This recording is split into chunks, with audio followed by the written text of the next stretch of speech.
Hey, what's going on, guys? It's Robert, and you are watching Southpaw Autoworks. And I know what you're thinking. Robert, you don't write, you don't call, no flowers, nothing. I know. It's been a minute since I've been on here. And no, I haven't, just quit working on the channel. Actually, I've been super busy working on the channel, but just behind the scenes. For example, I've been working on this space in here. It's been, in the past, a complete disaster in here. How's that saying go? You take 20 pounds of you-know-what and you stuff it into a 5-pound bag. Well, that's what I was dealing with in here. And the problem with that is anytime you need to filming, producing videos, you need a lot of space to be able to, move around and get stuff done. And basically, anytime I was going to film in here, I'd have to load stuff up and haul it outside. And God, monsoon season, be praying that it's not going to rain while the stuff's sitting outside, and or stack stuff up in a corner and then try to not get that on film because it doesn't look good. It's distracting. It's really what it's all about. I'm just trying to make a good viewing experience for all of you.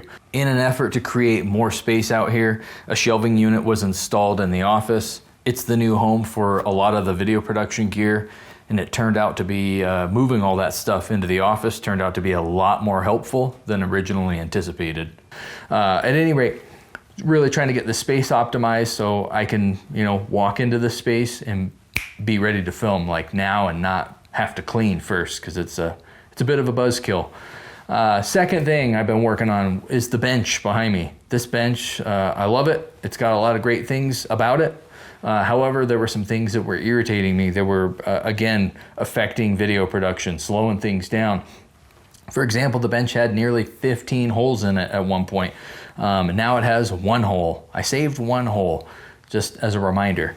But the tabletop on there had a number of holes in it, some of them were resulting, if I could speak, some of them were resulting in oil leaks, like right onto the ground, and other holes were eating transmission parts.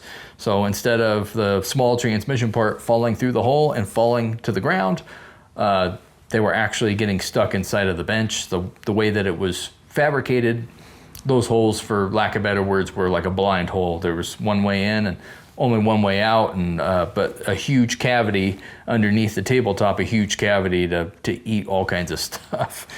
So I got to use a MIG welder for the very first time, which was really cool. I've previously used a gas welder, which has been a lot of fun, but the MIG welder is so much faster and I think easier to use it. You can do it with one hand. What a concept, huh?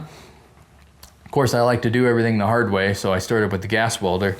At any rate, I got a lot of the holes welded up, learned what not to do, and finally learned some things that actually worked, and just kind of learned as I went, and I actually did have fun doing that for a minute before it turned into work. I don't know why I must be delusional. I go into these kind of projects and I think, oh, it won't take me long. I'll spend a few hours or a day or whatever I think it is, and it always ends up being way longer than I thought. Anybody that knows me knows that about me.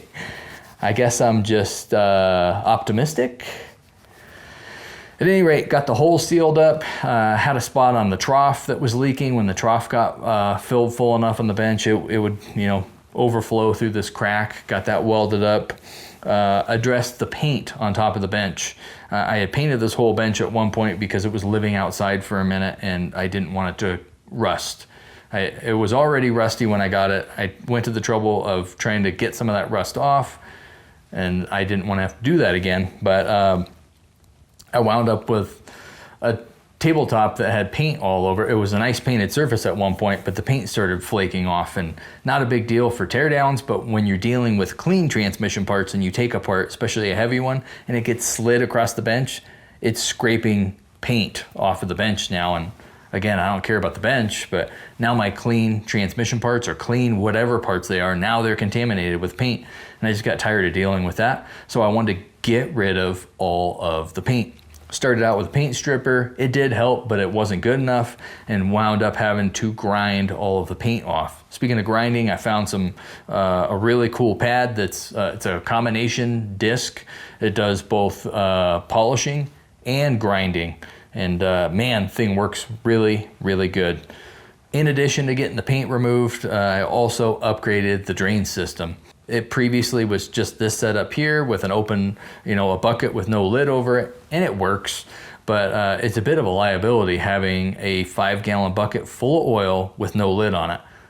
I mean, your cell phone, transmission part, whatever it is, if you think it could fall into there, and it might fall into there, it will fall into there. And I've lost stuff in there. Luckily, I haven't lost a phone in there, but I've dropped a number of things into this bucket over the years, and then I got to fish it out, and it's just a waste of time.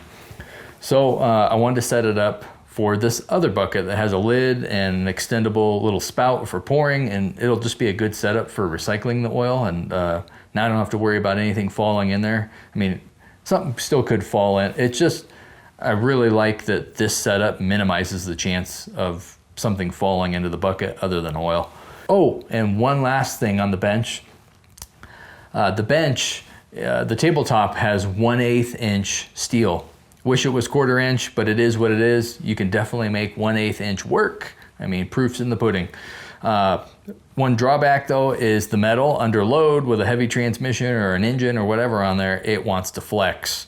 And so I looked into that.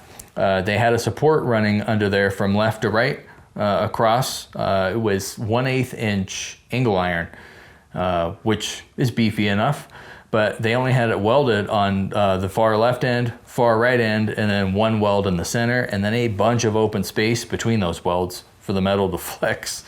So that wasn't good enough. So I went ahead and got that all stitch welded up, which gave me a lot of practice with the MIG welder, and I'm still not good at welding. They're a close look at those welds, you'll see how bad I am at it. But hey, it's good enough. It's holding. Once I got that initial support finished, I went ahead and added 2 more.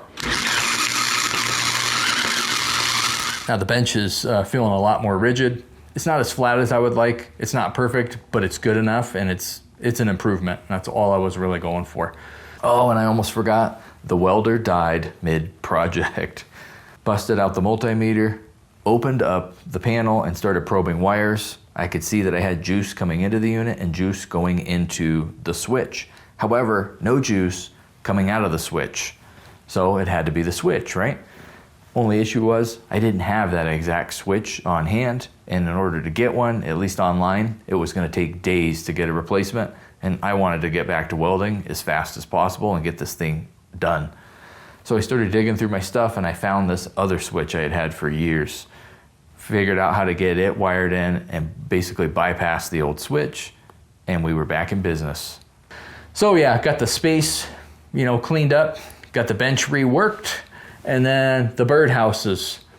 There was a number of holes. I think there was like 25 holes in the walls around this joint here that I had cut with a 4-inch hole saw with the intentions of shooting insulation into there, and I did in fact shoot insulation into there. Also blew insulation into the ceiling or the attic or whatever, so it's all insulated, and I did that years ago, but of course I didn't make time to finish the job, and the job's still not done, but it's a lot of the holes are patched up now. Every one of them has a plug in it now, which is good, because the reason I took the time to mess with that was that every time this side door over here was closed, these holes were like poofing out insulation dust, and it was just going everywhere and covering everything, and I just tired of cleaning. So I had to make one big mess one last time and got those holes sealed up, and no more poofing of dust. Speaking of dust, grinding metal, cutting wood for the birdhouses, and working with drywall all ultimately created a lot of dust and covered a lot, if not all, of everything in this space, which resulted in me having to pull everything out and blow everything off and wipe a bunch of stuff down.